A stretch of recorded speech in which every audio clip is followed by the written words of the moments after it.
Hello दोस्तों, Shabnam study point में आपका स्वागत है। आज मैं फिर से बिहार एसएससी सीजीएल का टेक्स्ट बुक का सेट चौथा लेके आई हूँ और आप मेरे चैनल पे नए हैं तो चैनल को सब्सक्राइब कर ले ताकि आने वाला हर वीडियो आप तक पहुँचे। तो आइए शुरू करते हैं। पहला क्वेश्चन है, नागार्जुन सागर बहुउद्देशीय परियोजना किस नदी पर है? तो किस नदी पर है? इसका सही आंसर हो जाएगा ऑप्शन डी, कृष्णा नदी। इसके बारे में देखते हैं। नागार्जुन सागर बहुउद्देशीय परियोजना कृष्णा नदी पर है और ताप्ती नदी पे कौन सा है? बल्लभ सागर सरोवर। और कोसी नदी पे सप्त कोसी उच्च बांध बहुउद्देशीय परियोजना और गोदावरी नदी पे श्री राम सागर परियोजना और कृष्णा नदी पे नागार्जुन सागर परियोजना। और अलमाटी बांध किस नदी पे? कृष्णा नदी पे। बांसपा हाइड्रोजन इलेक्ट्रिक प्रोजेक्ट बांसपा नदी पे है और भाखड़ा नांगल सतलज नदी पे। चूखा परियोजना बांगचू नदी पे और परक्का बैराज हुगली नदी पे है। अगला क्वेश्चन है, निम्नलिखित में से किस समाज सुधारक ने मुख्य रूप से विधवा पूर्ण विवाह की वकालत की है? तो इसका सही आंसर हो जाएगा ऑप्शन बी, ईश्वर चंद्र विद्यासागर। इसके बारे में देखते हैं। इसका नेतृत्व ईश्वर चंद्र विद्यासागर ने किया था और इसे हिंदू विधवाओं की सुरक्षा के लिए पारित किया गया था। इनके प्रयासों से 1856 का विधवा पूर्ण विवाह अधिनियम पारित किया गया है और सत्यप्रकाश कर चौदास मूल जी ने इसकी शुरुआत 1852 में गुजरात में की थी। विधवा पूर्ण विवाह की वकालत करने के लिए था। विधवा पूर्ण विवाह संघ विष्णु शास्त्री पंडित ने इसकी स्थापना की थी और यह 1850 में हुआ था। कब हुआ था? 1850 में।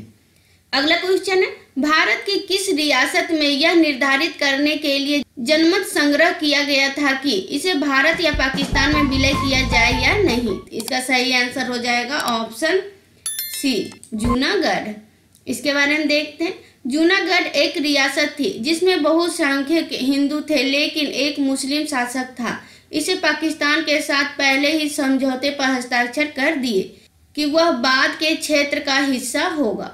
हालांकि भारत इस तरह के फैसले के लिए लोगों की इच्छा पर दृढ़ता से विश्वास करता था। अगला क्वेश्चन है, खेलो इंडिया यूथ गेम 2021 में किस खेल को शामिल किया गया है?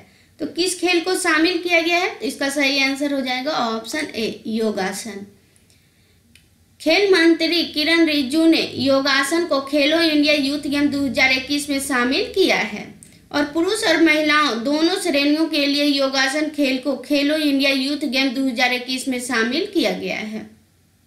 और खेलो इंडिया यूथ गेम 2021 हरियाणा में आयोजित हुआ। कहाँ हुआ? हरियाणा में। और खेलो इंडिया यूथ गेम 2020 का संस्करण गुवाहाटी असम में आयोजित किया गया। और खेलो इंडिया यूथ गेम खेलो इंडिया के विकास के लिए संशोधित राष्ट्रीय कार्यक्रम का एक ही हिस्सा है जिसे 2017 में केंद्रीय मंत्रिमंडल द्वारा अनुमोदित किया गया। खेलो इंडिया योजना का उद्देश्य पूरे देश में खेल को प्रोत्साहित करना था और कालारीपट्टू की उत्पत्ति केरल में हुई थी। मलखम्मा मध्य प्रदेश से निकलती है और गतक्का का उद्गम पंजाब राज्य से है। थांग टा मणिपुर से निकलती है। अगला क्वेश्चन है, मौर्य काल के महत्वपूर्ण साक्ष्य बिहार के किस स्थान पर पाए गए हैं? तो इसका सही आंसर हो जाएगा ऑप्शन ए, कुम्हरार। कुम्हरार पटना शहर में स्थित है और यह वह स्थान है जिसमें पाटलिपुत्र की पुरातात्विक खुदाई शामिल है और अजातशत्रु, चंद्रगुप्त और अशोक की प्राचीन राजधानी को चिन्हित करता है। और पाटलिपुत्र के प्राचीन शहर के अवशेषों को पटना के दक्षिण में कुम्हरार में देखा गया है और यह कंकड़बाग रोड पर रेलवे स्टेशन से 6 किलोमीटर दूर है। और यहाँ खुदाई में 600 ईसा पूर्व से 600 ईस्वी तक 4 नियंत्रण अवधियों के अवशेषों का पता चला है। अगला क्वेश्चन है, केंद्रीय बजट 2021 में वित्त मंत्री निर्मला सीतारमण ने घोषणा की कि देश के वरिष्ठ नागरिक जिसके पास आय के स्रोत के रूप में केवल पेंशन और ब्याज है उन्हें आयकर रिटर्न दाखिल कराने से छूट दी जाएगी। इसका सही आंसर हो जाएगा ऑप्शन बी, 75 वर्ष की आयु से ऊपर। इसके बारे में देखते हैं। वित्त मंत्री निर्मला सीतारमण ने घोषणा की है कि 75 वर्ष से अधिक आयु के नागरिकों को आयकर रिटर्न दाखिल कराने से छूट दी जाएगी, जैसा कि उन्हें संसद में बजट 2021-22 में पेश किया था। प्रस्ताव के तहत केवल पेंशन पर निर्भर रहने वाला अब 1T रिटर्न दाखिला नहीं कराना होगा। अगला क्वेश्चन है, निम्नलिखित में से कौन से उर्दू कवि दूसरे और तीसरे गोलमेज सम्मेलन में प्रतिनिधि था? तो इसका सही आंसर हो जाएगा ऑप्शन बी, मोहम्मद इकबाल। इसके बारे में देखते हैं। सर मोहम्मद इकबाल एक दक्षिण एशियाई मुस्लिम लेखक, दार्शनिक और राजनीतिक थे। इनकी उर्दू कविता 20वीं शताब्दी से सर्वश्रेष्ठ में से एक मानी जाती है। 1930 और 1932 के बीच आयोजित 3 गोलमेज सम्मेलन भारत में संवैधानिक परिवर्तनों को संबोधित करने के लिए ब्रिटिश सरकार और भारतीय राजनीतिक हस्तियों द्वारा बुलाई गई शांति सम्मेलनों की एक श्रृंखला थी और ये नवंबर 1930 से दिसंबर 1932 तक हुआ था। गांधी और भारतीय राष्ट्रीय कांग्रेस दूसरे गोलमेज सम्मेलन में शामिल हुए थे, जो कि 7 सितंबर से 1 दिसंबर 1931 तक लंदन में हुआ था। और तीसरे गोलमेज सम्मेलन कब हुआ था? 1932 को। अगला क्वेश्चन है, ऐसी प्रजातियां जो छोटी आबादी में होती है और केवल कुछ भौगोलिक क्षेत्रों तक ही सीमित होती है, उन्हें देश की श्रेणी में रखा जाता है। तो इसका सही आंसर हो जाएगा ऑप्शन सी, दुर्लभ प्रजाति। इसके बारे में देखते हैं। IUCN प्राकृतिक संरक्षण के लिए अंतर्राष्ट्रीय संघ 5 अक्टूबर 1948 को स्थापित किया गया था। कब किया गया था? 5 अक्टूबर 1948 को। संकटग्रस्त प्रजातियों की IUCN लाल सूची 1964 में स्थापित की गई थी और यह जैविक प्रजातियों की वैश्विक संरक्षण स्थिति की दुनिया की सबसे व्यापक सूची थी। IUCN लुप्त होने के खतरे के स्तर के आधार पर जीवों को निम्नलिखित वर्गों में वर्गीकृत करता है। जैसे श्रेणी विवरण उदाहरण देख लेते हैं। सामान्य प्रजाति, प्रजातियां जिनकी जनसंख्या का स्तर उसके अस्तित्व के लिए सामान्य माना जाता है, जैसे में मवेशी, साल, देवदार, कृंतकों। उसके बाद है दुर्लभ, ये प्रजातियां छोटी आबादी में होती है और केवल कुछ भौगोलिक क्षेत्रों तक ही सीमित होती है। छोटी आबादी वाली प्रजातियां लुप्त प्राय या कमजोर श्रेणी में आ सकती है यदि इन्हें प्रभावित करने वाले नकारात्मक कारक काम करना जारी रखते हैं। उदाहरण के लिए है हिमालयी भूरा भालू, जंगली एशियाई भैंस, रेगिस्तानी लोमड़ी और हॉर्नबिल। उसके बाद है कमजोर प्रजातियां। ये ऐसी प्रजातियां हैं जिनकी आबादी में गिरावट आई है, जहां से निकट भविष्य में इसके लुप्त पर्याय श्रेणी में जाने की संभावना है, जैसे में नीली भेड़, एशियाई हाथी, गंगा की डॉल्फिन। उसके बाद है लुप्त पर्याय प्रजातियां। ये ऐसी प्रजातियां हैं जो विलुप्त होने के कगार पर हैं, जैसे मगरमच्छ, भारतीय जंगली गधा, भारतीय गैंडा, शेर की पूंछ वाला मकाक।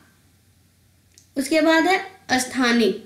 ये ऐसी प्रजातियां हैं जो केवल कुछ विशेष क्षेत्रों में पाई जाती है, जो आमतौर पर प्राकृतिक या भौगोलिक बाधाओं से अलग होती है, जैसे में अंडमान चेती, निकोबार कबूतर, अंडमान जंगली सूअर, अरुणाचल प्रदेश में मिथुन। उसके बाद है विलुप्त। ये ऐसी प्रजातियां हैं जो ज्ञात या संभावित क्षेत्रों के खोज के बाद नहीं मिलती है, जहां वे हो सकती है, जैसे में एशियाई चीता, गुलाबी सिर वाली बत्तख और डोडो। इस प्रकार जो प्रजातियां छोटी आबादी में होती है और केवल कुछ भौगोलिक क्षेत्रों तक ही सीमित होती है, उन्हें दुर्लभ प्रजाति की श्रेणी में रखा जाता है। अगला क्वेश्चन है, निम्नलिखित में से कौन समाजवादी नेता नहीं था? तो इनमें से कौन सा समाजवादी नेता नहीं था? तो इसका सही आंसर हो जाएगा option D, M.R. Jayakar. M.R. Jayakar एक स्वतंत्र सेनानी थे। वह 1923 से 1925 के दौरान बम्बई विधान परिषद के सदस्य और स्वराज पार्टी के नेता थे। उन्होंने 1928 में सर्वदलीय सम्मेलन में भाग लिया। वह इंडियन नेशनल लिबरल फेडरेशन के संस्थापक सदस्यों में से एक थे। जयप्रकाश नारायण लोकप्रिय रूप से जेपी या लोक नायक के रूप में जाना जाता है। जन्म कब हुआ? 11 अक्टूबर 1902 को सारनी में और मृत्यु 8 अक्टूबर 1979 में पटना में। और आंदोलन भारत छोड़ो, सर्वोदय, संपूर्ण क्रांति। सुभाष चंद्र बोस एक भारतीय स्वतंत्रता सेनानी थे। उनका जन्म 23 जनवरी 1897 को कटक में हुआ था। कहाँ पे हुआ था? कटक में।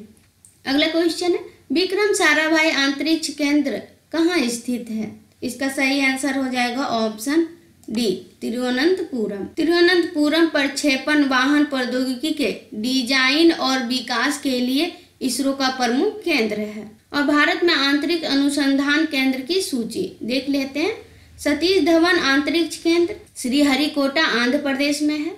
अंतरिक्ष अनुप्रयोग केंद्र दूरसंचार के लिए यह अहमदाबाद गुजरात में है। इसरो टेलीमेट्री, टेलीकिंग और कमांड नेटवर्क यह बेंगलोर कर्नाटक में है। भारतीय अंतरिक्ष अनुसंधान संगठन बेंगलोर कर्नाटक में है। विक्रम साराभाई अंतरिक्ष केंद्र रॉकेट लॉन्च के लिए तिरुवनंतपुरम केरल में है। राष्ट्रीय सुदूर संवेदन केंद्र हैदराबाद तेलंगाना में है। मास्टर कंट्रोल फैसिलिटी जियो स्टेशनरी और जियो सिंक्रोनस सैटेलाइट के लिए यह कर्नाटक में है। तरल प्रणोदक प्रणाली केंद्र यह केरल और कर्नाटक में है। अगला क्वेश्चन है, बिहार का सर्वाधिक लिंगानुपात वाला जिला है। तो इसका सही आंसर हो जाएगा ऑप्शन सी, गोपालगंज। इसके बारे में देखते हैं। गोपालगंज ने 2011 में 1000 पुरुषों के मुकाबले 1015 महिलाओं के साथ उच्चतम लिंगानुपात दर्ज किया है। और दूसरी ओर भागलपुर और मुंगेर जिले में प्रति 1000 पुरुषों पर सबसे कम 879 महिलाओं का लिंगानुपात दर्ज किया गया है। 2011 की जनगणना के अनुसार देख लेते हैं। और जनसंख्या में वृद्धि की दर कितना रहा? 25.07%। अब बिहार में साक्षरता दर कितना है? 63.82%। अब पुरुष का 73.39% और महिला का 53.33%। अब बिहार में उच्चतम साक्षरता दर रोहतांग में है। कितना है? 75.59%। अब बिहार में सबसे कम साक्षरता दर 52.49% पूर्णिया में है। और बिहार में सबसे अधिक महिला साक्षरता दर मुंगेर में है, 65.53%। और बिहार में सबसे कम महिला साक्षरता दर सहरसा में है, 42.73%। और बिहार में उच्चतम पुरुष साक्षरता दर रोहतास में है, 85.29%। और बिहार में सबसे कम पुरुष साक्षरता दर कहाँ? कटिहार में है, 60.99%। अगला क्वेश्चन है, धन्वंतरी और कालिदास किस गुप्त सम्राट के दरबार में थे? तो इसका सही आंसर हो जाएगा ऑप्शन सी, चंद्रगुप्त द्वितीय। चंद्रगुप्त द्वितीय का दरबार नवरत्नों द्वारा सम्मानित था, इसलिए वह काफी प्रसिद्ध था। वह 9 लोगों का एक समूह था जो साहित्य कला में अग्रणी थे। और धन्वंतरी और कालिदास चंद्रगुप्त द्वितीय के दरबार में थे। और कालिदास भारत के अमर कवि और नाटककार हैं और वह एक अद्वितीय प्रतिभा हैं जिनकी रचना आधुनिक दुनिया में प्रसिद्ध हुई है। धन्वंतरी एक महान चिकित्सक थे। कौन थे? चिकित्सक। और गुप्त साम्राज्य एक प्राचीन भारतीय साम्राज्य था जिसकी स्थापना महाराज श्री गुप्त ने की थी। किसने की थी? श्री गुप्त ने। और चंद्रगुप्त प्रथम घटोत्कच का पुत्र था और उसे गुप्त साम्राज्य का वास्तविक संस्थापक माना जाता है। उसने महाराजा धीराज अन्य राजाओं से महान राजा की उपाधि धारण की है। और उसने साकेत, प्रयाग और मगध पर शासन किया। और गुप्त वंश के चंद्रगुप्त को भारत के नेपोलियन के रूप में भी जाना जाता है। इतिहासकार स्मिथ ने उनकी उस महान सैन्य जीत के कारण उन्हें भारत के नेपोलियन कहा है। और हरिसेन उन्हें 100 लड़ाइयों के नायक के रूप में भी वर्णित करता है। और चंद्रगुप्त को महान गुप्त शासकों में से अंतिम माना जाता था। अगला क्वेश्चन, निम्नलिखित में से कौन सा मरुस्थल चीन और मंगोलिया के बीच पाया जा सकता है? तो इसका सही आंसर हो जाएगा ऑप्शन बी, गोबी मरुस्थल। इसके बारे में देखते हैं। गोबी मध्य एशिया का एक रेगिस्तानी और अधमरुस्थल क्षेत्र है। और गोबी मंगोलिया और चीन दोनों के विशाल भागों में फैला है। गोबी रेगिस्तान अल्ताई पर्वत और उत्तर में मंगोलियाई के घास के मैदान और दक्षिण पश्चिम में तिब्बतीय पठार और दक्षिण पूर्व में उत्तर चीन के मैदान से घिरा है। अगला क्वेश्चन है, बिरजू महाराज किस नृत्य से संबंधित है? तो इसका सही आंसर हो जाएगा ऑप्शन बी, कथक। कथक उत्तर प्रदेश का एक नृत्य रूप है और यह शब्द कथा से है, जिसका अर्थ कहानी कहने की कला।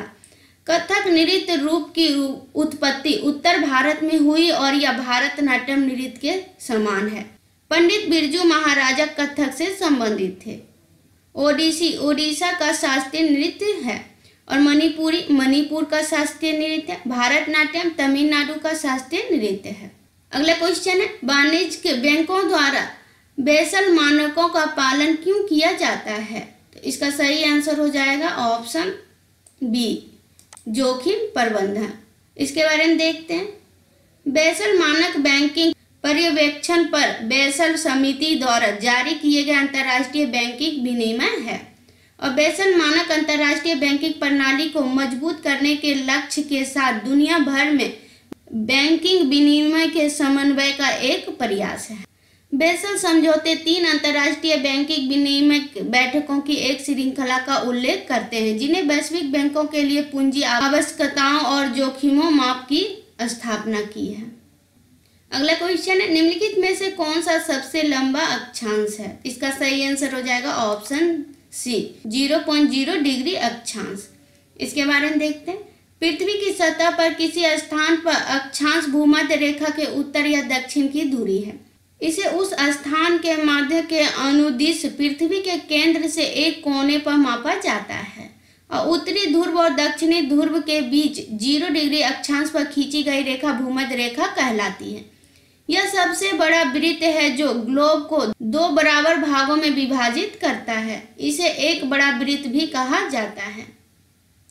कर्क रेखा भूमध्य रेखा के 23.5 डिग्री उत्तर में स्थित है और वह राज्य जिसे कर्क रेखा गुजरती है गुजरात, राजस्थान, मध्य प्रदेश, छत्तीसगढ़, झारखंड, पश्चिम बंगाल, त्रिपुरा और मिजोरम। कुल 8 राज्य हैं। कितना है? 8 है।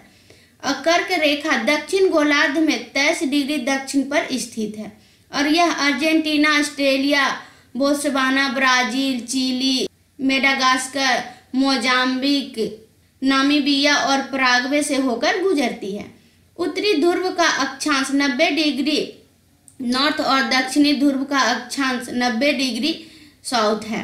अंटार्कटिक सर्कल भूमध्य रेखा से लगभग 66.5 डिग्री उत्तर में पृथ्वी के अक्षांश के समांतर है और अंटार्कटिक सर्कल भूमध्य रेखा के लगभग 66.5 डिग्री दक्षिण में पृथ्वी पर अक्षांश के समांतर है।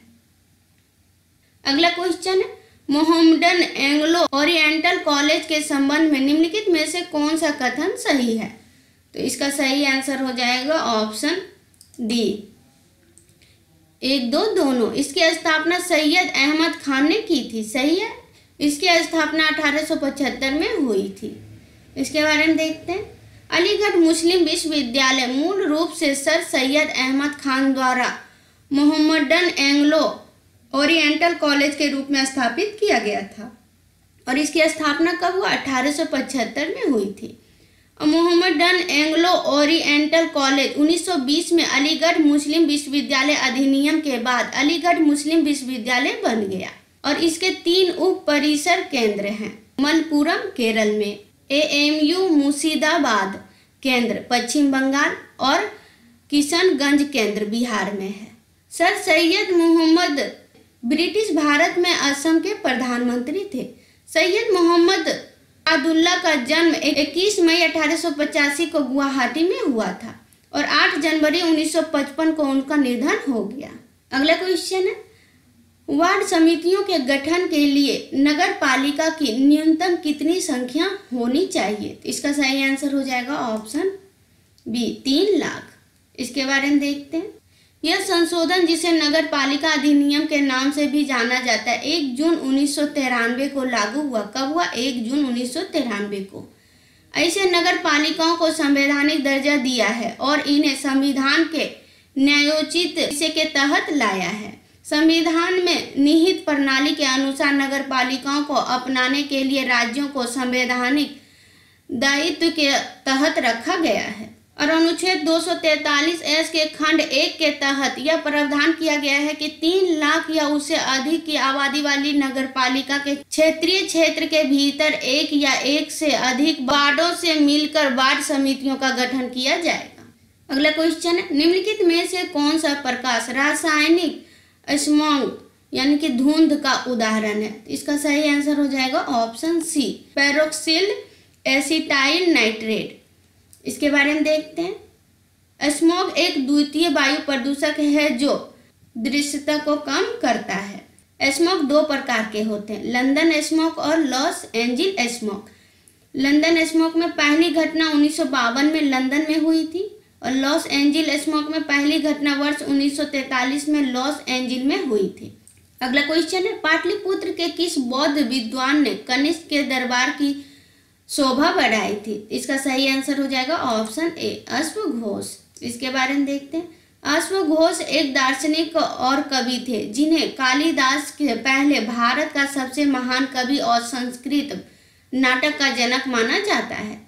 इन्होंने काव्य के नाम से जाने जाने वाली सांस्कृतिक कविता की शैली को लोकप्रिय बनाया है। वसुमित्र सरस्वती वांडा स्कूल के बौद्ध भिक्षुक थे जो 2री शताब्दी ईस्वी में फले फूले और गांधार के मूल निवासी। इन्होंने कनिष्क प्रथम द्वारा प्रशासित कश्मीर में 4थी बौद्ध परिषद की अध्यक्षता की। नागसेन उत्तर पश्चिमी भारत के इंडो यूनानी राज्य मेनेंडर प्रथम द्वारा बौद्ध धर्म के बारे में उनके सवालों के जवाब मिलिंद पन्हा और संस्कृत नागसेन भिक्षु सूत्र में अभिलिखित है। पार्श्वनाथ जैन धर्म के 24 तीर्थंकरों में से 23वें थे। अगला क्वेश्चन है, CRI इंडेक्स 2022 में देश की आबादी में समानता को कम करने में कितने देशों के प्रदर्शन पर नजर रखी गई है? इसका सही आंसर हो जाएगा ऑप्शन सी, 161। इसके बारे में देखते हैं। असमानता सूचकांक या CRI सूचकांक जनसंख्या असमानता को कम करने की प्रतिबद्धता करने वाले 161 देशों की प्रभावशाली को दर्शाती है। 2022 में CRI इंडेक्स ने अपना 4था संस्करण पर प्रकाशित किया था और 2022 संस्करण महामारी के वर्षों के दौरान जनसंख्या असमानता को दूर करने के लिए देशों की योजनाओं की पहली व्यापक परीक्षा है।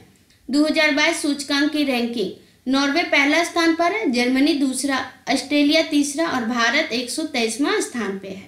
सूची में ऑस्ट्रेलिया के बाद बेल्जियम, कनाडा, जापान, डेनमार्क और न्यूजीलैंड आते हैं और भारत वर्तमान में 2020 से 6 स्थानों की बढ़त के बाद 123वें स्थान पर है। इस बीच भारत स्वास्थ्य के मामले में 2 स्थान नीचे गिर गया है। अगला क्वेश्चन है, सौर मंडल में हरा ग्रह कौन सा है? इसका सही आंसर हो जाएगा ऑप्शन सी, अरुण। इसे हरित ग्रह के नाम से जाना जाता है। इसके वातावरण में मीथेन गैस की मात्रा अधिक होने के कारण यह हरे रंग का दिखाई देता है और अरुण सौर मंडल में तीसरा सबसे बड़ा है और यह सौर मंडल का सबसे ठंडा ग्रह है। इसमें शनि की तरह एक वलय प्रणाली है। विलियम हर्शल ने 1781 में ग्रह की खोज की थी। बृहस्पति ग्रह यह हमारे सौरमंडल का सबसे बड़ा ग्रह है और बृहस्पति में 79 प्राकृतिक उपग्रह हैं और बृहस्पति का दौरा करने वाला अंतरिक्ष यान जूनो है और यह चंद्रमा और शुक्र के बाद रात के आकाश में तीसरी सबसे चमकीली प्राकृतिक वस्तु है। उसके बाद शनि, इसके बारे में देखते हैं। यह सौरमंडल का दूसरा सबसे बड़ा ग्रह है। इसमें 7 छल्ले होते हैं जो बहुत छोटे कणों से बने होते हैं। इसका सबसे बड़ा उपग्रह टाइटन है, किसका? शनि का, और पूरे सौरमंडल में इसका घनत्व सबसे कम है और शनि की क्रांति अवधि 29.5 वर्ष है। और पृथ्वी के बारे में देखते हैं। पृथ्वी सूर्य से तीसरा ग्रह है और एकमात्र खगोलीय पिंड है जिसे जीवन का समर्थन करने के लिए जाना जाता है। पृथ्वी को नीले ग्रह के रूप में जाना जाता है। यह सौरमंडल का सबसे घना ग्रह है।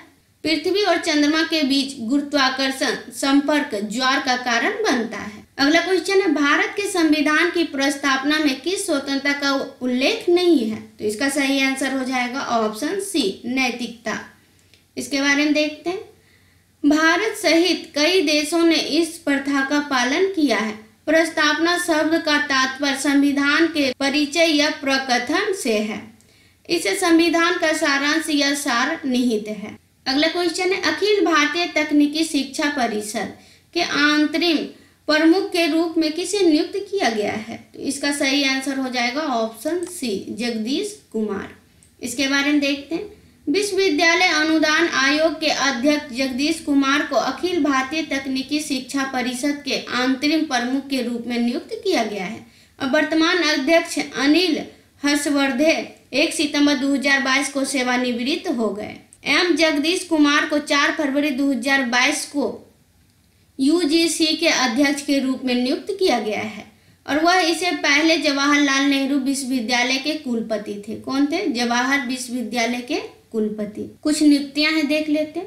न्यायमूर्ति DY चंद्रचूड़ को भारत के अगले मुख्य न्यायाधीश के रूप में नियुक्त किया गया है। वह 9 नवंबर 1922 को पदभार ग्रहण करेंगे। क्रेडिट सुसई ने यूट्यूब बैंक के दीक्षित जोशी को मुख्य वित्तीय अधिकारी के रूप में नियुक्त किया है और बजाज इलेक्ट्रिक्स ने अपने कार्यकारी निर्देशक अनुज पोद्दार को प्रबंधन निर्देशक और मुख्य कार्यकारी अधिकारी के रूप में नियुक्त किया है। अगला क्वेश्चन है, निम्नलिखित में से किस राज्य में हजारीबाग राष्ट्रीय उद्यान स्थित है? इसका सही आंसर हो जाएगा ऑप्शन सी, झारखंड।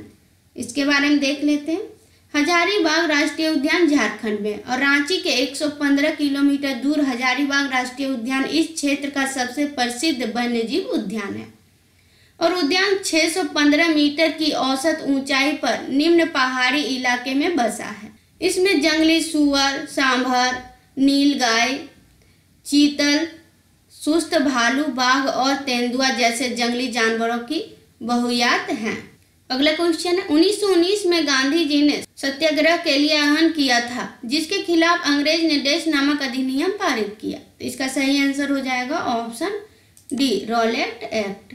इसके बारे में देखते हैं। 1919 में महात्मा गांधी ने प्रस्तावित रॉलेट एक्ट 1919 के खिलाफ एक राष्ट्रव्यापी सत्याग्रह शुरू करने का फैसला किया था और 13 अप्रैल को कुख्यात जलियांवाला बाग की घटना घटी थी। के अधिनियम कब हुआ? 1721 में। ब्रिटेन और अधिकांश सूती वस्त्रों के आयात पर प्रतिबंध लगा दिया गया। उसके बाद सशस्त्र अधिनियम यह 1878 ईस्वी में हुआ। इसमें बिना वैध लाइसेंस के कोई भी भारतीय हथियार नहीं रख सकता था और लॉर्ड लिटन ने वायसराय के रूप में कार्य किया था। उसके बाद अंग्रेजी शिक्षा अधिनियम यह 1835 में। इसमें लॉर्ड विलियम बेंटिंग ने अधिनियम पारित किया। लॉर्ड मैकाले ने वर्ष 1835 में भारतीय शिक्षा पर मिनट शीर्षक से अपनी शिक्षा नीति प्रस्तुत की। अगला क्वेश्चन है, काली मिट्टी के संबंध में गलत कथन का चयन कीजिए। तो इसका सही आंसर हो जाएगा ऑप्शन बी, ये बहुत लंबे समय तक मिट्टी की नमी को बरकरार नहीं रखती है। इसके बारे में देखते हैं। मिट्टी खनिजों, जल, वायु, कार्बनिक पदार्थों और अनगिनत जीवों के जटिल मिश्रण हैं जो कभी जीवित रही चीजों के क्षयकारी अवशेष हैं।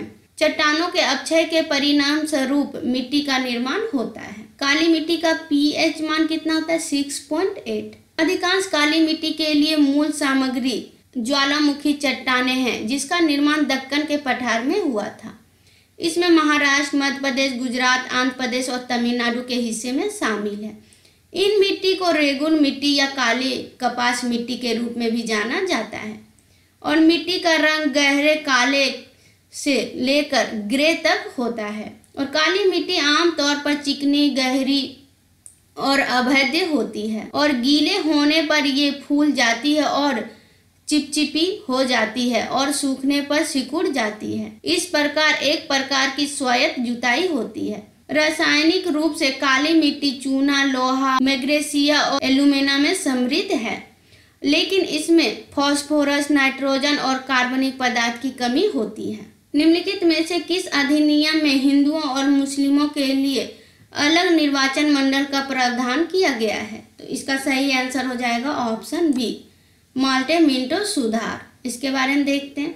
भारतीय परिषद अधिनियम 1909 ब्रिटिश संसद का एक अधिनियम था जिसे मार्टे मिंटो सुधार के नाम से जाना जाता है। इसमें विधान परिषदों के संबंध में कुछ सुधार पेश किए गए थे और इस सुधार में भारतीयों की भागीदारी बढ़ाने में मदद मिल सकती है, लेकिन ब्रिटिश भारत के शासन सीमित अनुपात थे। मोंटागू चेम्सफोर्ड सुधार 1919 भारत के स्वशासित संसाधनों को शुरू करने के लिए सुधार थे। अगला क्वेश्चन है, हुमायूंनामा किसने लिखा था? तो इसका सही आंसर हो जाएगा ऑप्शन ए, गुलबदन बेगम। गुलबदन बेगम ने हुमायूंनामा लिखा और वह बाबर की पुत्री थी। उन्होंने अपने भतीजे सम्राट अकबर के अनुरोध पर हुमायूंनामा लिखा था और यह उनके सौतेले भाई सम्राट हुमायूं के जीवन का विवरण देता है। अब्दुल फजल अकबर के दरबार में नवरत्नों में से एक था। आईने ए अकबरी अकबर के दरबारी इतिहासकार अब्दुल फजल द्वारा फारसी भाषा में लिखी गई थी और यह अकबरनामा का तीसरा और अंतिम भाग है जो अकबर का पूरा लेखा जोखा है। हुमायूं बाबर का पुत्र था। कौन था? हुमायूं बाबर का पुत्र था। और चौसा का युद्ध कब हुआ? 1539 में और कन्नौज का 1540 में। यह लड़ाई हुमायूं और शेर शाह सूरी के बीच लड़ी गई थी। अगला क्वेश्चन है, इनमें से कौन भारत में गरीबी का कारण नहीं है? तो इसका सही आंसर हो जाएगा ऑप्शन सी, ग्रामीण से शहरी भारत में लोगों का प्रवास। अगला क्वेश्चन है, अशोक का प्रमुख धर्म 14 शिलालेखों में अंकित है। निम्नलिखित में से कौन सा एक अशोक द्वारा प्रचारित धर्म नहीं है? तो इसका सही आंसर हो जाएगा ऑप्शन बी, युद्ध के समय सभी को राजा का अनुसरण करना चाहिए। यह नहीं है, बाकी तीनों है। इसके बारे में देख लेते हैं। अशोक महान मौर्य शासक और राजवंश के संस्थापक चंद्रगुप्त मौर्य के पोते थे। अशोक अपने शासनकाल के 9वें वर्ष में यानी कलिंग की विजय के 1 साल बाद बौद्ध बन गया था। धम्म संस्कृत शब्द धर्म का प्राकृतिक रूप है। अशोक का धर्म ना तो कोई नया धर्म था और ना ही कोई नया राजनीतिक दर्शन, यह जीवन का एक तरीका था। अशोक ने अंधविश्वास के प्रभाव में होने वाले सभी बेकार समारोहों और बलिदानों की निदान की। अशोक का प्रमुख धर्म 14 शिलालेखों में अंकित है। अगला क्वेश्चन है, उपभोक्ता संरक्षण अधिनियम को कहा जाता है? तो इसका सही आंसर हो जाएगा ऑप्शन बी, उपभोक्ता का मैग्ना कार्टा। इसके बारे में देखते हैं। उपभोक्ता मैग्ना कार्टा ने पूरे भारत में उपभोक्ता मंचों और अपीलीय न्यायों के व्यापक नेटवर्क की स्थापना की है। उपभोक्ता संरक्षण अधिनियम 1986 भारत में उपभोक्ता के हितों की रक्षा के लिए 1986 में अधिनियमित भारत की संसद का एक अधिनियम है और अधिनियम अक्टूबर 1986 में विधानसभा में पारित किया गया था जो 24 दिसंबर 1986 को लागू हुआ। अगला क्वेश्चन है, निम्नलिखित में से कौन सी नदी हुगली नदी में नहीं मिलती है? तो इसका सही आंसर हो जाएगा ऑप्शन सी, स्वर्णरेखा नदी। स्वर्णरेखा नदी का स्रोत रांची के पास पिस्का नगरी छोटा नागपुर का पठार है और इसका मुहाना बंगाल की खाड़ी में है। गोतर सूद बांध, गुलडीह बैराज, इस नदी पर 2 बांध हैं और हुगली नदी का उद्गम गंगा नदी है जो मुख्य बंगाल की खाड़ी में है और हुगली नदी की सहायक नदियां म्यूराक्षी, जंगली, अजय, दामोदर, रूपनारायण और हल्दी नदियां हैं। हुगली नदी पर प्रमुख पुल विद्यासागर सेतु, रविंद्र सेतु, निवेदिता सेतु, विवेकानंद सेतु, संप्रीति ब्रिज और जुबली ब्रिज है। अगला क्वेश्चन है, भारत और देश ने 22 अगस्त 2022 को दोनों देशों के बीच नाविकों की सुमंग आवाजाही के लिए एक समझौता ज्ञापन पर हस्ताक्षर किए हैं। तो इसका सही आंसर हो जाएगा ऑप्शन डी, ईरान। भारत और ईरान ने 22 अगस्त 2022 को दोनों देशों के बीच नाविकों की सुगम आवाजाही के लिए एक समझौता ज्ञापन पर हस्ताक्षर किए हैं। ईरान के बारे में देखते हैं। ईरान की राजधानी तेहरान है, मुद्रा है ईरानी रियाल, राष्ट्रपति इब्राहिम रईसी है और सर्वोच्च नेता अली खामेनेई। जनसंख्या 8.4 करोड़ है। आधिकारिक भाषा है फारसी। अगला क्वेश्चन है, देश एक जन संचार प्रणाली नहीं है। तो इसका सही आंसर हो जाएगा ऑप्शन डी, ईमेल। इसके बारे में देखते हैं। संचार सूचना देने, प्राप्त करने और साझा करने का कार्य है। संचार 2 साधन है, व्यक्तिगत संचार और जन संचार। जनसंचार में बड़ी संख्या में श्रोता होते हैं जो विविध होते हैं और वे सभी एक ही स्थान पर समूहीकृत नहीं किए जा सकते हैं और यह सूचना प्रसारित करने का एकल स्रोत है। लेकिन जनसंचार में सिरीबर तक सीधी पहुंच नहीं होती है। निजी संचार, व्यक्तिगत संचार निजी पत्र, मेमो, ईमेल, टेलीग्राम, व्यक्तिगत साक्षात्कार या टेलीफोन वार्तालाप हो सकते हैं। अगला क्वेश्चन है, इंडियन एसोसिएशन के संस्थापक कौन थे? तो इसका सही आंसर हो जाएगा ऑप्शन बी, सुरेशनाथ बनर्जी। इसके बारे में देखते हैं। इंडियन एसोसिएशन की स्थापना सुरेशनाथ बनर्जी की थी और इसके स्थापना में उसके साथ आनंद मोहन बोस भी जुड़े थे। इसलिए एसोसिएशन के उद्देश्य लोगों की राजनीतिक, बौद्धिक और भौतिक उन्नति को हर वैध माध्यम से बढ़ावा देना है। और WC बनर्जी के बारे में देखते हैं। वे भारतीय राष्ट्रीय कांग्रेस के पहले अध्यक्ष थे। उन्होंने कलकत्ता उच्च न्यायालय में अदालत की अवमानना के मामले में सुरेंद्रनाथ बनर्जी का बचाव किया और वह ब्रिटिश सांसद के लिए चुनाव लड़ने वाले पहले भारतीय बने। दादा भाई नौरोजी, यह 1886, 1893 और 1906 में 3 बार कांग्रेस अध्यक्ष बने। इन्होंने अपनी पुस्तक poverty and un British rule in India में धन निकासी सिद्धांत का प्रस्ताव रखा। इन्होंने ब्रिटिश संसद के पहले भारतीय सदस्य के रूप में भी कार्य किया। उसके बाद है लाला लाजपत राय, पंजाब के केसरी के नाम से भी जाना जाता है। इनकी साहित्य कृतियाँ the story of my deportation और young India, unhappy India, England debt to India. उसके बाद सुरेंद्रनाथ बनर्जी, इन्होंने इंडियन नेशनल एसोसिएशन की स्थापना की। इन्होंने कांग्रेस छोड़ दी और 1919 में इंडियन नेशनल लिबरेशन फेडरेशन नामक एक नए संगठन की स्थापना की। कब की? 1919 में। अगला क्वेश्चन है, संविधान देश का अनुच्छेद देश को स्वयं की अवमानना को दंडित करने के लिए शक्ति प्रदान करता है। तो इसका सही आंसर हो जाएगा ऑप्शन बी, 129 सुप्रीम कोर्ट। संविधान 129 का अनुच्छेद सुप्रीम कोर्ट को स्वयं की अवमानना को दंडित करने की शक्ति प्रदान करता है। भारत का सर्वोच्च न्यायालय सर्वोच्च न्यायिक न्यायालय है और भारत के संविधान के तहत अपील की अंतिम अदालत सर्वोच्च संवैधानिक न्यायालय न्यायिक समीक्षा की शक्ति के साथ है।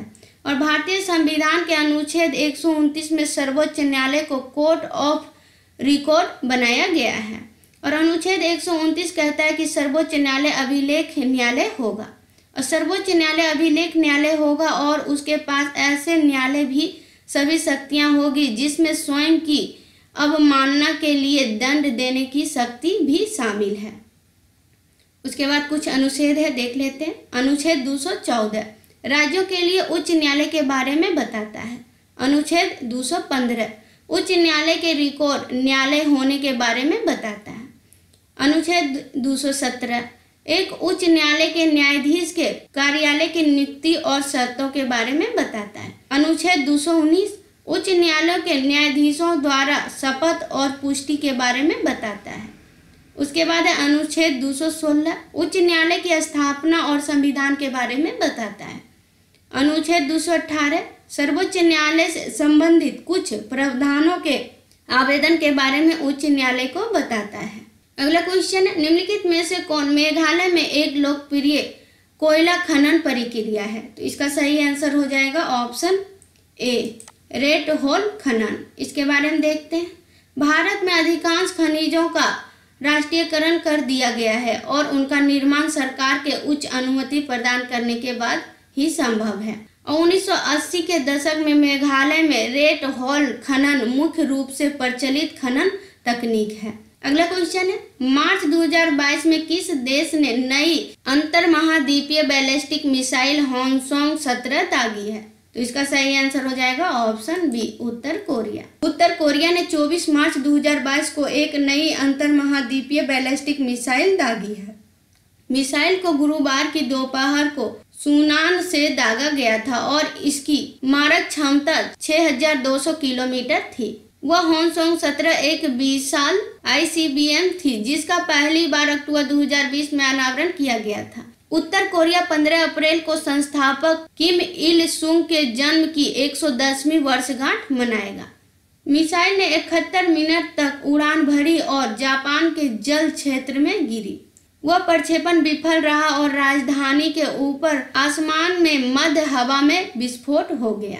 उत्तर कोरिया की राजधानी प्योंगयांग मुद्रा उत्तर कोरियाई वॉन है। अगला क्वेश्चन है, भारत निम्नलिखित में से किस संगठन का सदस्य नहीं है?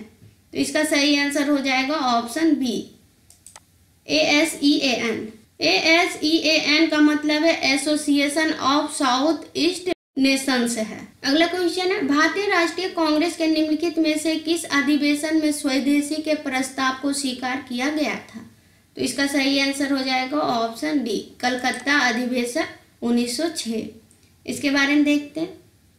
भारतीय राष्ट्रीय कांग्रेस की स्थापना दिसंबर 1885 में बॉम्बे में हुई थी। कहाँ पे हुई थी? बॉम्बे में 1885 में। और स्वदेशी का प्रस्ताव भारतीय राष्ट्रीय कांग्रेस के 1906 के कलकत्ता अधिवेशन में अपनाया गया था। इस अधिवेशन की अध्यक्षता दादा भाई नौरोजी ने की थी। इससे पहले बनारस के 1905 के अधिवेशन में ब्रिटिश माल के बहिष्कार का प्रस्ताव रखा गया था और बनारस के अधिवेशन 1905 में हुए थे। अध्यक्ष गोपाल कृष्ण गोखले। सरकार के खिलाफ स्वदेशी आंदोलन की औपचारिक घोषणा। अगला क्वेश्चन है, भारतीय संविधान का कौन सा अनुच्छेद राष्ट्रपति शासन लागू करने से संबंधित है? तो इसका सही आंसर हो जाएगा ऑप्शन बी, अनुच्छेद 356। इसके बारे में देखते हैं। अनुच्छेद 356 में कहा गया है कि यदि राष्ट्रपति राज्य के राज्यपाल के एक रिपोर्ट प्राप्त होने पर यह अन्यथा संतुष्ट है कि ऐसी स्थिति उत्पन्न हुई है जिसमें राज्य की सरकार इस संविधान के प्रस्तावनों के अनुसार नहीं चल सकती है, तो राष्ट्रपति किसी राज्य में आपातकाल की घोषणा कर सकते हैं। अगला क्वेश्चन है, जून 2022 में सशस्त्र सीमा बल के महानिर्देशक के रूप में किसे नियुक्त किया गया है? इसका सही आंसर हो जाएगा ऑप्शन डी, सुजाय लाल थाओसेन। इसके बारे में देखते हैं। 1988 बैच के IPS अधिकारी सुजाय लाल थाओसेन ने 1 जून 2022 को सशस्त्र सीमा बल के महानिर्देशक के रूप में कार्यभार संभाला है। अब तक BSF में विशेष DG के रूप में कार्यरत थाओसेन SSB के 21वें प्रमुख हैं और सशस्त्र सीमा बल नेपाल और भूटान के साथ भारतीय सीमाओं की रक्षा करता है। सशस्त्र सीमा बल भारत का एक सीमा सुरक्षा बल है जो नेपाल और भूटान के साथ हमारी सीमा पर तैनात है। और सशस्त्र सीमा बल का स्थापना कब हुआ था? 1963 में। मुख्यालय नई दिल्ली। आदर्श वाक्य सेवा, सुरक्षा और भाईचारा। अगला क्वेश्चन है, शिशु मृत्यु दर का क्या अर्थ है? इसका सही आंसर हो जाएगा ऑप्शन सी, 1 वर्ष से कम आयु के प्रति 1000 जीवित बच्चों में मृत्यु की संख्या। इसके बारे में देखते हैं। शिशु मृत्यु किसी शिशु की पहले जन्मदिन से पहले मृत्यु है। शिशु मृत्यु दर प्रत्येक 1000 जीवित जन्मे शिशुओं में शिशु मृत्यु की संख्या है। विश्व जनसंख्या पूर्वेक्षण के 2019 निरीक्षण के अनुसार जनसंख्या 135 करोड़ थी। अगला क्वेश्चन है, निम्नलिखित में से कौन से समुद्री बंदरगाह और राज्यों की जोड़ी सही ढंग से मेल नहीं खाती है? तो इसका सही आंसर हो जाएगा ऑप्शन डी, ममगाओ केरल। इसके बारे में देखते हैं। वर्तमान में भारत में 13 प्रमुख बंदरगाह हैं। कितना है? 13 हैं, जिनमें 12 भारत सरकार के अधीन संचालित है जबकि एक निगम द्वारा संचालित है। ये बंदरगाह भारत की विकासशील अर्थव्यवस्था को बनाए रखने और बेहतर बनाने के लिए महत्वपूर्ण है। कांडला गुजरात में, यह कच्छ की खाड़ी के प्रमुख पर स्थित है। उसके बाद विशाखापट्टनम आंध्र प्रदेश में, यह आंध्र प्रदेश में स्थित है। एक भूमि बंद बंदरगाह है जो ठोस चट्टान और रेत के माध्यम में एक चैनल द्वारा समुद्र से जुड़ा हुआ है। लो अयस्क पेट्रोलियम और सामान्य कार्गो को संभालने के लिए एक भारी बंदरगाह विकसित किया गया है। आंध्र प्रदेश और तेलंगाना इस बंदरगाह के लिए प्रमुख केंद्र है। पारादीप उड़ीसा में है। यह कटक से लगभग 100 किलोमीटर दूर महानदी डेल्टा में स्थित है। ममगाओ, यह गोवा में है। यह जुआरी मुहाना के प्रवेश द्वार पर स्थित है। यह गोवा में एक प्राकृतिक बंदरगाह है।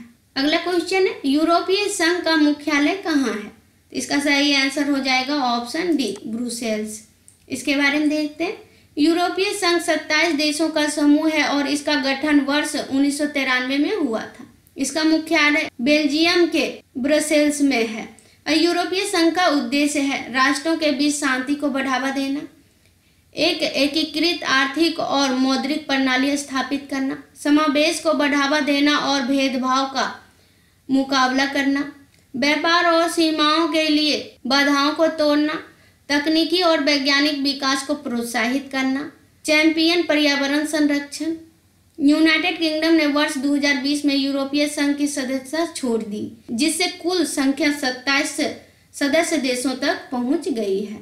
यूरोपीय संघ उत्तरी अंटार्कटिक संबंधित संगठन नाटो, इसका मुख्यालय कहाँ है?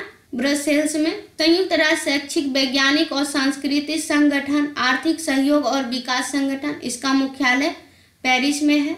अंतर्राष्ट्रीय समुद्री संगठन राष्ट्र के अंतर्राष्ट्रीय एमनेस्टी इंटरनेशनल, लंदन में है इसका मुख्यालय। ट्रांसपेरेंसी इंटरनेशनल, इसका मुख्यालय बर्लिन में है। अगला क्वेश्चन है, अगस्त 2022 तक केंद्र सरकार की वित्तीय समावेशन योजना प्रधानमंत्री जन धन योजना को कितने वर्ष पूरे हो चुके हैं? तो इसका सही आंसर हो जाएगा ऑप्शन बी, 8 वर्ष। इसके बारे में देखते हैं। प्रधानमंत्री जन धन योजना वित्तीय समावेशन के लिए राष्ट्रीय मिशन ने अगस्त 2022 में अपने सफल कार्यान्वयन के 8 वर्ष पूरे किए हैं और प्रधानमंत्री जन धन योजना 28 अगस्त 2014 को नरेंद्र मोदी द्वारा शुरू की गई। कब की गई? 2014 में। और यह एक राष्ट्रीय मिशन है जिसका उद्देश्य प्रेषण, क्रेडिट, बीमा, पेंशन, बैंकिंग, बचत और जमा खातों सहित विभिन्न वित्तीय सेवाओं तक एक किफायती तरीके से पहुंच प्रदान करना है। इस योजना में शहरी और ग्रामीण दोनों क्षेत्र शामिल हैं और यह वित्तीय सेवा विभाग वित्त मंत्रालय द्वारा चलाई जाती है। Athletics federation of India Neeraj Chopra को सम्मानित करने के लिए किस दिन को राष्ट्रीय भाला दिवस के रूप में मनाती है? तो इसका सही आंसर हो जाएगा ऑप्शन डी, 7 अगस्त। इसके बारे में देखते हैं। एथलेटिक्स फेडरेशन ऑफ इंडिया ने नीरज चोपड़ा को सम्मानित करने के लिए 7 अगस्त को राष्ट्रीय भाला दिवस के रूप में मनाता है और 7 अगस्त 2021 को नीरज चोपड़ा ने टोक्यो ओलंपिक खेल 2021 में भारत का पहला ट्रैक और फील्ड वर्क में 87.58 मीटर भाला फेंक कर स्वर्ण पदक प्राप्त किया था और AFI से संबंधित 32 राज्यों और केंद्र शासित प्रदेशों की इकाइयों ने इस दिन भाला प्रतियोगिताओं का आयोजन किया था। AFI ने नीरज चोपड़ा के टोक्यो से लौटने पर 7 अगस्त को राष्ट्रीय भाला दिवस के रूप में मनाने का निर्णय किया था। उन्होंने जुलाई 2022 में विश्व चैंपियनशिप का रजत पदक भी जीता। अगला क्वेश्चन है, भारत के प्रमुख चुनाव आयुक्त का कार्यकाल कितना होता है? तो इसका सही आंसर हो जाएगा ऑप्शन सी, 6 वर्ष या 65 वर्ष की आयु तक, जो भी पहले हो। इसके बारे में देखते हैं। भारत का चुनाव आयोग एक स्वायत्त संवैधानिक प्राधिकरण है जो अनुच्छेद 324 से 329 में उल्लिखित भारत में संघ और राज्य चुनाव प्रक्रियाओं को संचालित करने के लिए जिम्मेदार है। यह 25 जनवरी 1950 को संविधान के अनुसार स्थापित किया गया था। आयोग का सचिवालय नई दिल्ली में स्थित है। यह निकाय भारत में लोकसभा, राज्यसभा, राज्य विधानसभा और देश में राष्ट्रपति और उपराष्ट्रपति के कार्यालयों के चुनावों को संचालन करता है। इसका राज्यों में पंचायतों, नगर पालिकाओं के चुनावों से कोई सरोकार नहीं है। इसके लिए भारत का संविधान एक अलग राज्य चुनाव आयोग का प्रावधान करता है। अगला क्वेश्चन है, power grid corporation of India limited के प्रमुख वित्तीय अधिकारी के रूप में किसे नियुक्त किया गया है? तो इसका सही आंसर हो जाएगा ऑप्शन बी, प्रमोद कुमार। इसके बारे में देखते हैं। Power grid corporation of India limited ने प्रमोद कुमार को कंपनी का मुख्य वित्तीय अधिकारी नियुक्त किया है और नए पद पर अपनी नियुक्ति से पहले कुमार ने पावर ग्रिड कॉरपोरेशन के कार्यकारी निर्देशक के रूप में कार्य किया था और पावर ग्रिड की स्थापना 1989 में हुई थी। कब हुई थी? 1989। और इसका मुख्यालय गुड़गांव में है और यह मुख्य रूप से भारत के विभिन्न राज्यों में बल्क पावर के ट्रांसमिशन में लगी हुई है। फिनटेक स्टार्टअप भारत पे ने क्रेडिट कार्ड जारी करने वाले SBI कार्ड के पूर्व मुख्य वित्तीय अधिकारी नलिन नेगी को अपना CFO नियुक्त किया है और आशीष कुमार चौहान ने नेशनल स्टॉक एक्सचेंज के MD और CEO के रूप में कार्यभार संभाला है। विश्व बैंक ने भारतीय नागरिक इंदरमीट गिल को अपना मुख्य अर्थशास्त्री और विकास अर्थशास्त्र का वरिष्ठ उपाध्यक्ष नियुक्त किया है। और वीडियो कैसा लगा कमेंट बॉक्स में जरूर बताइएगा। वीडियो अच्छा लगा है तो लाइक कीजिएगा और चैनल को सब्सक्राइब करना ना भूलिएगा। और मेरे साथ अंत तक बने रहने के लिए धन्यवाद।